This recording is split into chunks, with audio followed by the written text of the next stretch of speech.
কোন ব্যক্তি যদি সুদ খায়, আল্লাহ রসুল বলতেছেন এই ব্যক্তি 70টা গুনাহ করলো। কয়টি গুনাহ? সুদখোরের কয়টি গুনাহ? 70টি গুনাহ। তার নিম্নমানের যেই গুনাহটা হলো সেটা হলো তার মায়ের সাথে জেনা করা। নাউজুবিল্লাহ। কার সাথে জেনা করা?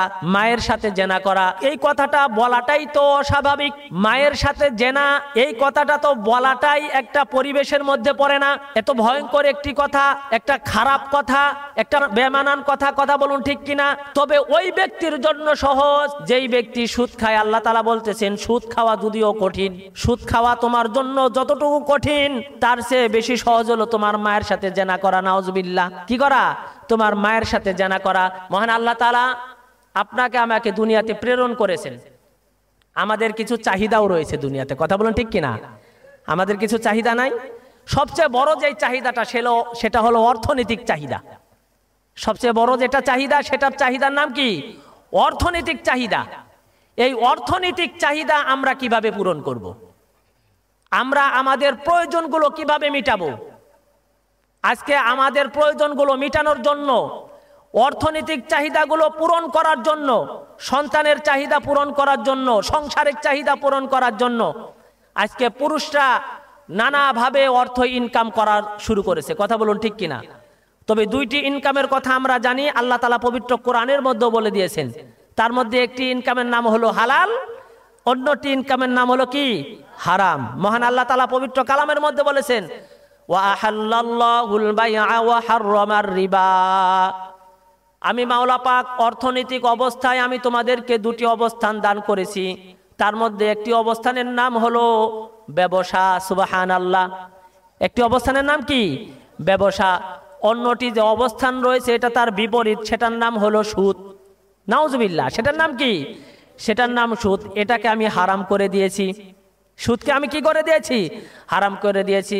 আল্লাহ তাআলা বলেন কোন ব্যক্তি যদি জীবনে উন্নতি করার জন্য, সফলতা পাওয়ার জন্য সুদকে গ্রহণ করে, কিকে গ্রহণ করে? সুদকে গ্রহণ করে, পার্থিব জীবনে সে সফলতা পাবেই ঠিকই, কিন্তু কোনো প্রকার বরকত পাবে না। কি পাবে না? কোনো প্রকার বরকত পাবে না। যেটা পাবে সেটা কি? সেটা শুধু তার পেরেশানি, টেনশন, চিন্তা, এই সমস্ত বিষয় দিয়ে আল্লাহ তাআলা তাকে ভরপুর করে দিবেন। নাউজুবিল্লাহ। পেরেশানি দিয়ে ভরপুর করে দিবেন। আল্লাহ তাআলা বলতেছেন দেখো আমি দুনিয়াতে তোমাকে শুধু পেরেশানি দিব, টেনশন দিব, চিন্তা দিব, এমনটি নয়, বরঞ্চ আমি তোমাকে কি করব? একটা গজবের মধ্যে ফেলাবো, একটা পাপের অধ্যায়ের মধ্যে তুমি পড়বে। এই পাপের জন্য মহান আল্লাহ তাআলা বলতেছেন সুদ যে ব্যক্তি খায়, কি খায়? সুদ কেউ খায় নাকি? আপনারা কেউ সুদ খান? কেউ খাবেন? আজকে ওয়াদা করি আমরা যারা সন্তান রয়েছে আমাদের পিতামাতাকে গিয়ে বলবো বাবা প্রয়োজন বোধে না খেয়ে থাকবো, তারপরও তোমাকে হারাম খাওয়া যাবে না। বলতে পারবো তো? যুবক ভাইয়েরা, আগামীতে আপনারা হলেন এ দেশের কর্ণধর। আপনারা নতুন করে আবারও ইনকাম শুরু করবেন, তবে সুদ থেকে সাবধান। কথা বলুন ঠিক কিনা? যে সমস্ত মুরব্বী বাবাজিরা, মুরব্বী ভাইয়েরা আপনারা এই কাজের সাথে নিহিত রয়েছেন, জড়িত রয়েছেন, আপনাদেরকে আমি মেসেজ দিচ্ছি, নসিহত করতেছি, অনতিবিলম্বে এই সুদকে পরিহার করে হালালকে ধরুন, ব্যবসাকে ধরুন, সুদকে পরিহার করুন। কথা বলুন ঠিক কিনা? আমরা আমাদের পরিবারে গিয়ে, আমাদের অভিভাবকদেরকে গিয়ে এই মেসেজ জানিয়ে দিব ইনশাল্লাহ। কথা বলুন ঠিক কিনা? এই মেসেজ জানিয়ে দিব। আল্লাহ তাআলা বলতেছেন কোন ব্যক্তি যদি সুদ খায়, আল্লাহ রসুল বলতেছেন এই ব্যক্তি 70টা গুনাহ করলো। কয়টি গুনাহ? সুদখোরের কয়টি গুনাহ? 70টি গুনাহ। তার নিম্নমানের যেই গুনাহটা হলো সেটা হলো তার মায়ের সাথে জেনা করা। নাউজুবিল্লাহ। কার সাথে জেনা করা? মায়ের সাথে জেনা করা। এই কথাটা বলাটাই তো অস্বাভাবিক। মায়ের সাথে জেনা, এই কথাটা তো বলাটাই একটা পরিবেশের মধ্যে পড়ে না। এত ভয়ঙ্কর একটি কথা, একটা খারাপ কথা, একটা বেমানান কথা। কথা বলুন ঠিক কিনা? তবে ওই ব্যক্তির জন্য সহজ যেই ব্যক্তি সুদ খায়। আল্লাহ তাআলা বলতেছেন সুদ খাওয়া যদিও কঠিন, সুদ খাওয়া তোমার জন্য যতটুকু কঠিন তার চেয়ে বেশি সহজ হলো তোমার মায়ের সাথে জেনা করা। নাউজুবিল্লাহ। কি করা? তোমার মায়ের সাথে জেনা করা। তুমি যদি সুদ খাইতে যাও তাহলে একটু ভেবে নিও তুমি কি তোমার মায়ের ঘরে থাকতে পারবে কিনা? পারবে? কেউ পারবে না। এজন্য আমাদেরকে সুদ পরিহার করতে হবে। সুদ নীতিক অর্থ ব্যবস্থা এটা মানুষের জন্য কল্যাণকর নয়। এটা মানুষের জন্য কি নয়, কল্যাণকর নয়। তবে হ্যাঁ, সুদ খাইতে গিয়ে, সুদের ব্যবসা করতে গিয়ে যারা করে, যারা খায়, তাদের মধ্যে সুন্দর সুন্দর কিছু যুক্তি রয়েছে। কথা বলুন ঠিক কিনা? এক দুধওয়ালা ব্যক্তি এক পীর সাহেবের কাছে মুরিদ হয়েছে। কোন ব্যক্তি? দুধ বিক্রেতা ব্যক্তি পীর সাহেবের কাছে মুরিদ হওয়ার পরে পীর সাহেব বলে দিয়েছে, তোমার কর্ম কি? দুধওয়ালা বলেছে, হুজুর আমি তো দুধ বিক্রি করি। তো বলে দিয়েছে হুজুর, পীর সাহেব বলে দিয়েছেন, দুধ বিক্রি করবে ঠিক আছে, তবে দুধের মধ্যে পানি দেওয়া যাবে না। দুধের মধ্যে কি দেওয়া যাবে না? পানি দেওয়া যাবে না। দুধ বিক্রেতা কিন্তু দুধের মধ্যে পানি দিত, নাউজুবিল্লাহ। কিন্তু এখন পীর সাহেবের কাছে মুরিদ হওয়ার পরে বলতেছে, আমাকে তো পরিবর্তন হইতে হবে। আমাকে কি হইতে হবে? আমাকে তো পরিবর্তন হইতে হবে, আমাকে দুধে পানি দেওয়া তো যাবে না। এখন সে কি করে, যেই ডেস্কির মধ্যে দুধ রাখতো, এরপরে যখন যেখানে পানি দিত, এখন সে আগে সেখানে পানি রাখে, পরে দুধ দেয়। কথা বুঝে আসছে? মানুষ বলে, ব্যাপার কি কাল্লু মিয়া, তুমি তো আগে দুধের মধ্যে পানি দিতা, এখন দেখি ডেস্কির মধ্যে পানি, তারপরে দুধ দাও, ব্যাপারটা কি? বলল যে বুঝবা না, এখন আমি ভালো হয়ে গেছি, অমুক পীর সাহেবের মুরিদ হয়েছি, পীর সাহেব বলছে দুধের মধ্যে পানি দিবা না, তাই পানির মধ্যে দুধ দেই, তাই পানির মধ্যে দুধ দেই। নাউজুবিল্লাহ। এই মুরিদের যেমন জবাব, সুদখোরদেরও তেমন জবাব। সুদখোরেরা বলে যে দেখো, কোনো ব্যক্তি যদি দোকানের পণ্য কেনে, দোকানদার হয়, ব্যবসা করে, তাহলে সে কি করে, অল্প দামে একটি পণ্য ক্রয় করে আনে। মনে করেন কোনো চাউল বিক্রেতা 2500 টাকা দিয়ে এক বস্তা চাউল কিনেছে, কিন্তু এই বস্তাটা সে 3000 টাকা বিক্রি করে। কথা বলুন ঠিক কিনা?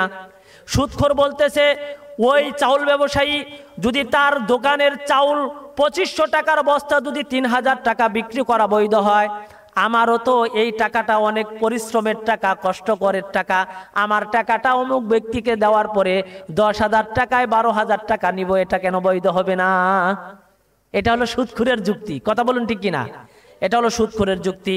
অর্থনৈতিক ব্যবস্থা বাড়ানোর জন্য সুদখোরও কিন্তু অনেক প্রকার যুক্তি রেখে দিয়েছে।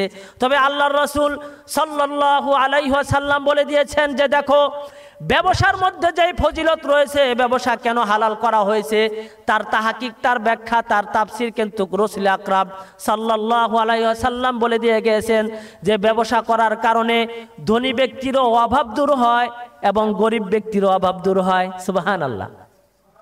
এখন আপনাদের প্রশ্ন আসতে পারে, ধনী ব্যক্তির অভাব কিভাবে দূর হয়? ধনী ব্যক্তির অভাব কিভাবে দূর হয়? গরিব ব্যক্তির অভাব নয় দূর হতে পারে, ধনী ব্যক্তির অভাব কিভাবে দূর হয়? এটা প্রশ্ন না? এটার উত্তর আমরা চাই কিনা?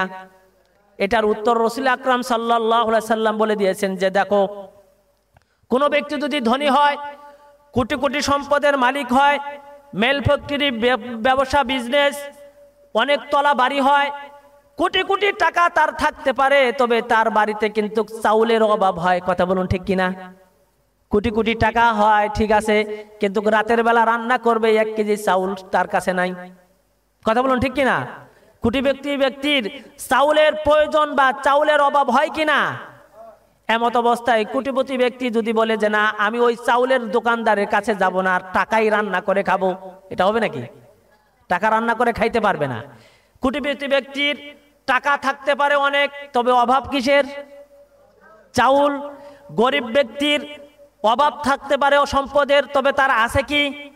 চাউল। কারণ তার তো চাউলে শুধু রয়েছে, এটা দিয়ে সে দিনাতিপাত করে চাউল অল্প দামে কিনে বেশি দামে বিক্রি করে, করার পরে যেটা মুনাফা হয় সেটা দিয়ে তার বাড়িতে তার ভরণ পোষণ চালায়। কথা বলুন ঠিক কিনা?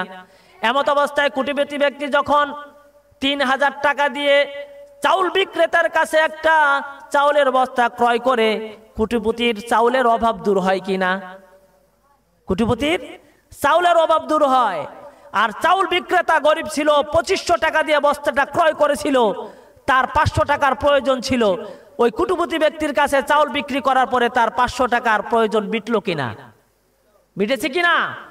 এমত অবস্থায় আমি আপনার কাছে বিচার রাখলাম যে ব্যবসার কারণে দুই ব্যক্তিরই যে ফায়দা হয়, ধনী ব্যক্তিরও ফায়দা হয়, গরিব ব্যক্তিরও ফায়দা হয়, ধনী ব্যক্তিরও অভাব দূর হয়, গরিব ব্যক্তিরও অভাব দূর হয়। এর প্রমাণ আমরা পাইলাম কিনা?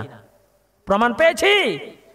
তাহলে ব্যবসা মানুষের কল্যাণ বয়ে আনে আর সুদ মানুষের অকল্যাণ বয়ে আনে।